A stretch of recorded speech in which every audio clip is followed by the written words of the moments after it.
بسم اللہ الرحمن الرحیم۔ السلام علیکم ورحمۃ اللہ وبرکاتہ۔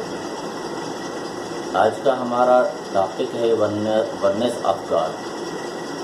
یعنی اللہ تبارک و تعالیٰ کے توحید کے متعلق جو ہماری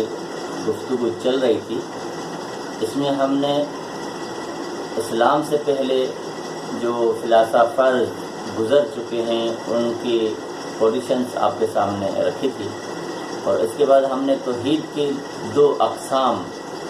پیش کی تھی۔ سب سے پہلی قسم جو توحید کی ہوتی ہے وہ توحید ربوبیت کہلاتی ہے۔ توحید ربوبیت کا مطلب مقصد یہ ہے کہ اس پوری کائنات کو اللہ تبارک و تعالیٰ کی ذات ہی چلا رہی ہے۔ اس پوری کائنات کو اللہ تبارک و تعالیٰ کی ذات نے ہی کریٹ کیا ہے۔ اس پوری کائنات کا جو کریٹر ہے وہ اللہ تبارک و تعالیٰ کی ذات ہے۔ تمام انسان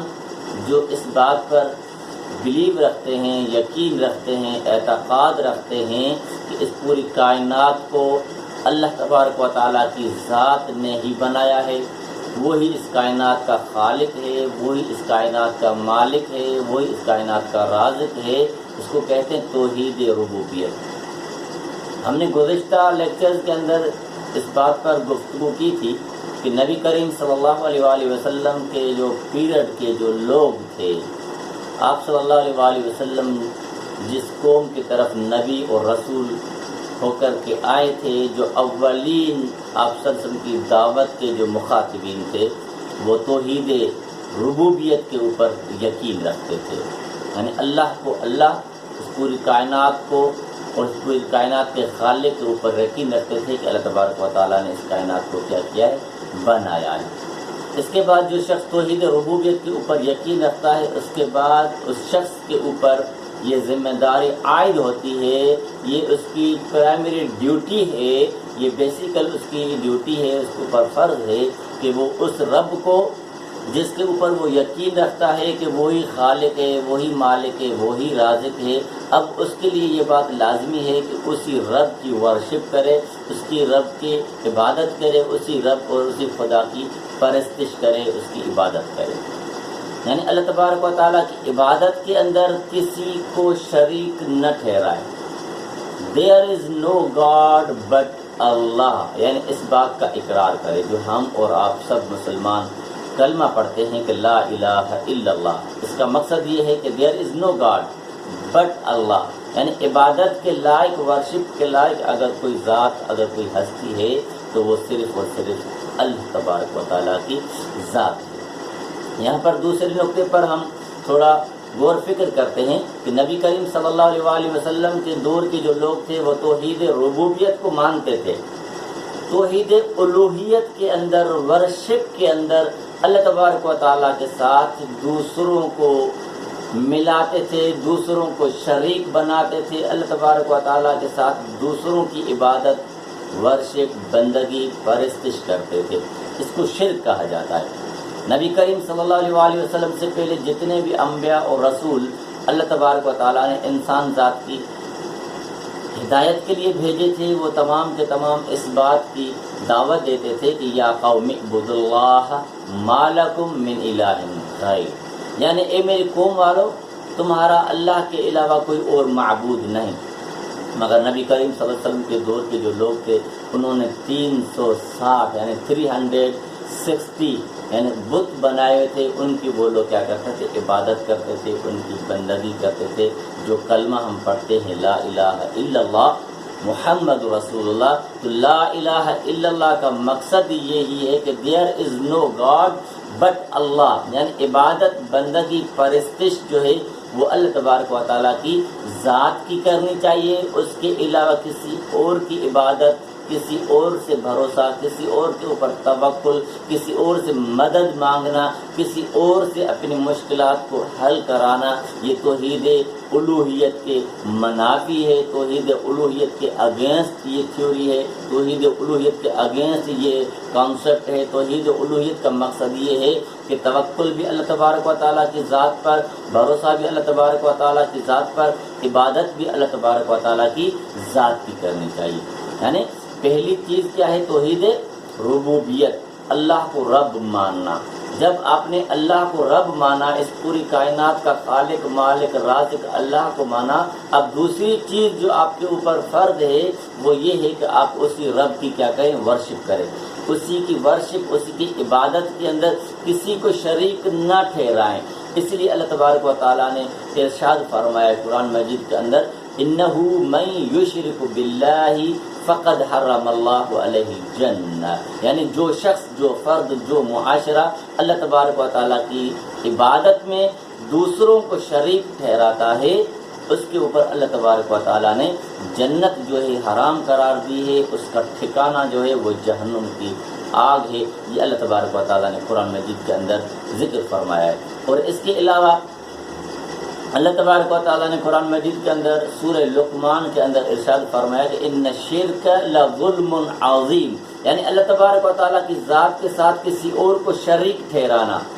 ذات میں، صفات میں، معاملات میں، عبادت میں، کسی بھی طرح اللہ تبارک و تعالیٰ کی ذات کے ساتھ کسی غیر کو جوڑنا، کسی غیر کو اللہ تبارک و تعالیٰ والی صفتیں اس کے اندر مانگنا، تو اللہ تبارک و تعالیٰ نے قرآن مجید کے اندر ارشاد فرمایا ان الشرک لظلم عظیم، یعنی یہ جو شرک ہے یہ بہت بڑا گناہ ہے، یہ بہت بڑا ظلم ہے۔ اس کے بعد تیسری چیز جو آتی ہے توحید کی، ونیس آف گاڈ کی جو تھرڈ کائنڈ ہے، تیسری جو قسم ہے وہ ہے اسماء و صفات، یعنی توحید ربوبیت کے بعد توحید الوہیت کے اوپر یقین رکھنا، اللہ تبارک و تعالیٰ کی ذات کے ساتھ کسی کو شریک نہ ٹھہرانا۔ اس کے بعد تیسری چیز یہ آتی ہے کہ اللہ تبارک و تعالیٰ کے جتنے بھی نام ہیں،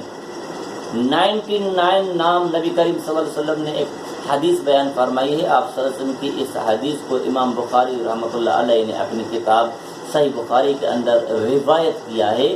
کہ ان للہ 99 اسما، یعنی یہ آپ صلی اللہ علیہ وسلم کی حدیث ہے، صحیح بخاری کے اندر موجود ہے کہ نبی کریم صلی اللہ علیہ وآلہ وسلم نے ارشاد فرمایا کہ بے شک اللہ تبارک و تعالیٰ کے 99 یعنی 99 نام ہیں، ٹھیک ہے۔ اور اس کے علاوہ اللہ تبارک و تعالیٰ قرآن مجید کے اندر سورہ اعراف کے اندر اللہ تبارک و تعالیٰ ارشاد فرماتے ہیں وَلِلَّهِ الْأَسْمَاءُ الْحُسْنَى فَادْعُوهُ بِهَا، یعنی اللہ تبارک و تعالیٰ کے اچھے اچھے نام ہیں، اس رب کو، اس خالق کو، اس مالک کو اسی ناموں سے پکارو، یعنی جو نام اللہ تبارک و تعالیٰ نے اپنے لیے ذکر کیے ہیں ان ناموں کے علاوہ کوئی اور نام، کوئی نیا نام اللہ تبارک و تعالیٰ کی طرف منسوب نہیں کیا جا سکتا۔ جو صفت اللہ تبارک و تعالیٰ نے اپنے لیے قرآن مجید کے اندر ذکر کی ہے، اس صفت، اس کوالٹی کے علاوہ کوئی اور کوالٹی، کوئی اور صفت اللہ تبارک و تعالیٰ کی ذات کی طرف منسوب نہیں کرنا، نہ کوئی نیا نام اللہ تبارک و تعالیٰ کے ساتھ جوڑنا ہے، منسوب کرنا ہے، نہ کوئی نئی صفت اللہ تبارک و تعالیٰ کے ساتھ جوڑنی ہے اور منسوب کرنی ہے۔ یہ دونوں چیزیں اگر کوئی شخص، کوئی فرد، کوئی معاشرہ اس طریقے کا عمل کرتا ہے، کوئی نیا نام اللہ کی ذات کے ساتھ جوڑتا ہے جو اللہ نے اپنے لیے نہیں رکھا، کوئی نئی کوالٹی، کوئی نئی صفت جو اللہ نے اپنے لیے بیان نہیں کی، کوئی اور شخص نبی کریم صلی اللہ علیہ وسلم اور اللہ تبارک و تعالیٰ کی بیان کردہ صفتوں کے علاوہ کوئی اور صفت اللہ کے ساتھ جوڑتا ہے، اللہ کی طرف منسوب کرتا ہے، تو یہ کیا کرتا ہے؟ اللہ تبارک و تعالیٰ کی ذات اور اللہ تبارک و تعالیٰ کے اسماء و صفات کے اندر شرک کرتا ہے۔ قرآن مجید کے اندر اللہ تبارک و تعالیٰ نے 25ویں پارے کے اندر سورہ شورا کے اندر اللہ تبارک و تعالیٰ ارشاد فرماتے ہیں آیت نمبر 11 میں لیس کمثلہ شیء وہو السمیع البصیر۔ یہاں پر دو چیزیں اس آیت کے اندر مسلمانوں کے کانسیپٹ کو کلیئر کرتی ہیں۔ نمبر ایک چیز ہے کہ لیس کمثلہ شیء، یعنی اللہ تبارک و تعالیٰ جیسی ذات کوئی اس پوری کائنات کے اندر موجود نہیں ہے۔ انبیاء سے لے کر فرشتوں تک، اولیاء اللہ تک کوئی ایسی ہستی نہیں ہے جو اللہ تبارک و تعالیٰ کی ذات جیسی ہو، جو اللہ تبارک و تعالیٰ والی صفتیں اس کے اندر موجود ہوں، جو اللہ تبارک و تعالیٰ والی کوالٹی اس کے اندر موجود ہوں۔ اس لیے اللہ تبارک و تعالیٰ نے قرآن مجید کے اندر ارشاد فرمایا کہ لیس کمثلہ شیء، یعنی اللہ تبارک و تعالیٰ جیسی کوئی ہستی اس پوری کائنات کے اندر موجود نہیں ہے، اللہ تبارک و تعالیٰ کی کوئی مثال موجود نہیں ہے، اللہ تبارک و تعالیٰ والی صفتیں کسی اور کے اندر موجود نہیں ہے۔ ہمیں اس بات کے اوپر یقین، بھروسہ، توکل اور ایمان رکھنا ہے۔ اس کے بعد اللہ تبارک و تعالیٰ نے فرمایا وَهُوَ السَّمِيعُ الْبَصِيرُ، یعنی اللہ تبارک و تعالیٰ کی ذات سماعت بھی رکھتی ہے، بصارت بھی رکھتی ہے، یعنی اللہ تبارک و تعالیٰ کی ذات سنتی بھی ہے اور دیکھتی بھی ہے۔ یہاں پر یہ عقیدہ مسلمانوں کا لازمی ہونا چاہیے کہ اس معاملے میں ہمیں نہیں پڑھنا کہ اللہ تبارک و تعالیٰ کی ذات کیسے سنتی ہے، اللہ تبارک و تعالیٰ کی ذات کیسے دیکھتی ہے، کیونکہ ہماری عقل جو ہے، ہمارے عقل کے اندر اللہ تبارک و تعالیٰ کی ذات کی ہویت جو ہے سما نہیں سکتی، اس لیے ہم اپنے عقل کے اعتبار سے اس بات کو انڈرسٹوڈ نہیں کر سکتے، سمجھ نہیں سکتے۔ جو چیز ہم نے دیکھی ہی نہیں، جس چیز کو دیکھنے کی صلاحیت اللہ تبارک و تعالیٰ نے ہمارے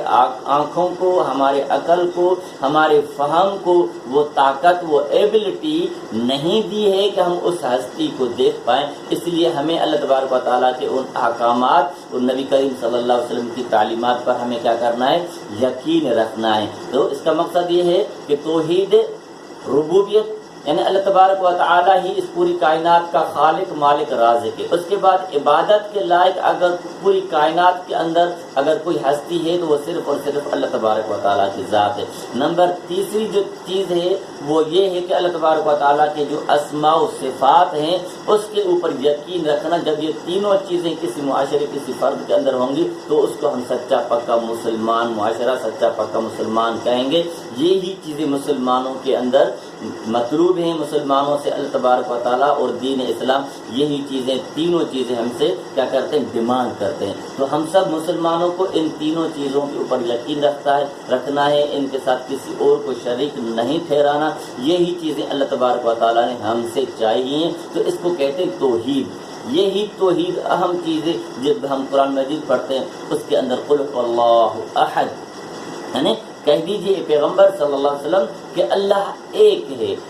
اللہ الصمد، اللہ تبارک و تعالیٰ بے نیاز ہے، اللہ تبارک و تعالیٰ کو کسی کی ضرورت نہیں ہے۔ تو اس کا مقصد یہ ہے کہ جب ہم ان تین چیزوں کے اوپر یقین رکھتے ہیں تو ہمارا ایمان، ہمارا عقیدہ مضبوط ہوتا ہے۔ اس کے بعد ایک دوسری چیز ہے کہ یہ جو توحید کا عقیدہ جو انسان اپنے اوپر رکھتا ہے اور توحید پر یقین رکھتا ہے کہ اس کی لائف کے اندر کیا چینجنگز ہوتی ہیں،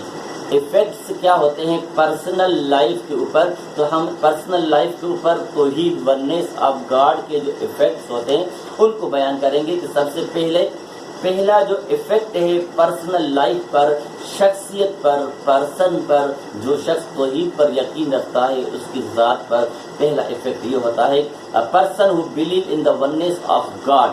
does not have arrogance and pride، یعنی جو شخص اللہ تبارک و تعالیٰ کی ذات پر یقین رکھتا ہے وہ تکبر نہیں کرتا اور وہ غرور بھی نہیں کرتا، کیونکہ تکبر اور غرور جو ہے وہ شیطان کی علامت ہے۔ اس لیے شیطان کی علامت کو اللہ تبارک و تعالیٰ نے قرآن مجید کے اندر ذکر کیا تھا، ابا واستکبر وکان من الکافرین، اس نے انکار کیا اللہ تبارک و تعالیٰ کے حکم کو ماننے سے، تکبر کیا، غرور ہوا اس کے اندر، پرائڈ پیدا ہوئی اس کے اندر۔ کیوں کہ وہ کہہ رہا تھا کہ خلقتنی من نار وخلقتہ من طین، مجھے اے اللہ تعالیٰ آپ نے مجھے آگ سے پیدا کیا ہے اور آدم کو آپ نے مٹی سے پیدا کیا، یعنی تکبر جو ہے وہ انسان کے لیے اچھا نہیں ہے۔ جو شخص تکبر کرتا ہے اس کے اندر شیطانی صفت پیدا ہوتی ہے۔ جو توحید کے اوپر یقین رکھتا ہے اس کے اندر یہ چیز لازمی ہے کہ اس کے پاس، اس کے دل کے اندر نہ تکبر ہو نہ غرور ہو۔ اور دوسرا جو ایفیکٹ ہے، دوسرا جو اثر ہے پرسنل لائف کے اوپر، انسان کی ذات کے اوپر جو اثر پڑتا ہے وہ یہ ہے کہ a person who believes in the oneness of Allah has patience and trust، جو شخص اللہ کے اوپر یقین رکھتا ہے وہ صبر کرتا ہے اور اللہ تبارک و تعالیٰ کی ذات پر ہی توکل کرتا ہے۔ اور قرآن مجید کے اندر بھی اللہ تبارک و تعالیٰ فرماتے ہیں یا ایھا الذین آمنوا اصبروا وصابروا، اے لوگوں جو ایمان لائے ہو صبر کرو اور صبر کی ایک دوسرے کو تلقین کرو، وتواصوا بالحق وتواصوا بالصبر، یعنی حق اور صبر کی کیا کرنی ہے؟ تلقین کرنی ہے، دوسروں کو بتانا ہے کہ جو شخص توحید کے اوپر یقین رکھتا ہے اس کی زندگی کے اندر صبر جو ہے، پیشنس جو ہے وہ موجود ہوتا ہے، کیونکہ یہ توحید اس انسان کو اس بات پر آمادہ کرتی ہے کہ یہ جو پوری دنیا ہے، اس دنیا کے اندر اللہ تبارک و تعالیٰ نے ہمیں امتحان کے لیے بھیجا ہے، ہمیں کچھ کر گزرنے کے لیے بھیجا ہے، اور اس کا جو ایگزام کا جو نتیجہ ہے، وہ رزلٹ ہے، وہ لائف آف ہیئر آفٹر، یعنی فوت ہو جانے کے بعد جو زندگی ملے گی اس میں سارے نتائج ہمیں جو ہے ہمارے سامنے آئیں گے۔ جو تیسری چیز کیا ہے ایفیکٹ کی، جو شخص توحید کے اوپر یقین رکھتے ہیں، وہ یہ ہے کہ who he believes in the توحید is brave and does not fear anyone but Allah، یعنی جو شخص اللہ تبارک و تعالیٰ کے اوپر یقین رکھتا ہے، اللہ تبارک و تعالیٰ کی توحید پر بھروسہ رکھتا ہے، اللہ تبارک و تعالیٰ کی ذات پر یقین رکھتا ہے، وہ بہادر ہوتا ہے، وہ اللہ تبارک و تعالیٰ کے علاوہ کسی اور سے نہیں ڈرتا، صرف اور صرف اللہ تبارک و تعالیٰ کی ذات سے ہی اس انسان کو خوف ہوتا ہے۔ یہ توحید کا یہ اثر ہے جو شخص اللہ تبارک و تعالیٰ کی ذات کے اوپر یقین رکھتا ہے۔ اور چوتھا جو فورتھ جو اس کا ایفیکٹ ہے انسان کے ذات کے اوپر اس کے حوالے سے، وہ یہ ہے a person who believes in the oneness of Allah never despairs، یعنی وہ کبھی نا امید نہیں ہوتا، کیونکہ قرآن مجید کے اندر اللہ تبارک و تعالیٰ نے ارشاد فرمایا ہے کہ لا تقنطوا من رحمت اللہ، یعنی اللہ تبارک و تعالیٰ کی رحمت سے کبھی مایوس نہ ہوں۔ تو یہ توحید ہے، اسی توحید کے اوپر ہم تمام مسلمانوں کے اوپر کیا ہے، مسلمانوں کو یقین رکھنا ہے، بلیو رکھنا ہے، اسی کے اوپر بھروسہ رکھنا ہے۔ میں دوبارہ سے یہ توحید کے جو 3 کائنڈس ہیں دوبارہ سے میں ریپیٹ کر رہا ہوں تاکہ ہم تمام مسلمانوں کے ذہنوں کے اندر یہ بات موجود رہے۔ سب سے پہلی چیز کیا ہے، وہ توحید ربوبیت، اس پوری کائنات کا خالق مالک رازق اللہ کی ذات ہے۔ اس کے بعد دوسری چیز جو لازم آتی ہے وہ توحید الوہیت، یعنی ورشپ اگر کرنی ہے، ورشپ کے لائق اگر کوئی ہے تو وہ اللہ تبارک و تعالیٰ کی ذات ہے، نمبر 2۔ اور نمبر 3 جو تیسری چیز یہ ہے، اللہ تبارک و تعالیٰ کے اسماء و صفات میں کسی کو شریک نہیں ٹھہرانا، اللہ تبارک و تعالیٰ کی کوالٹیز کے اندر کسی کو شریک نہیں ٹھہرانا، اس کو توحید کہا جاتا ہے۔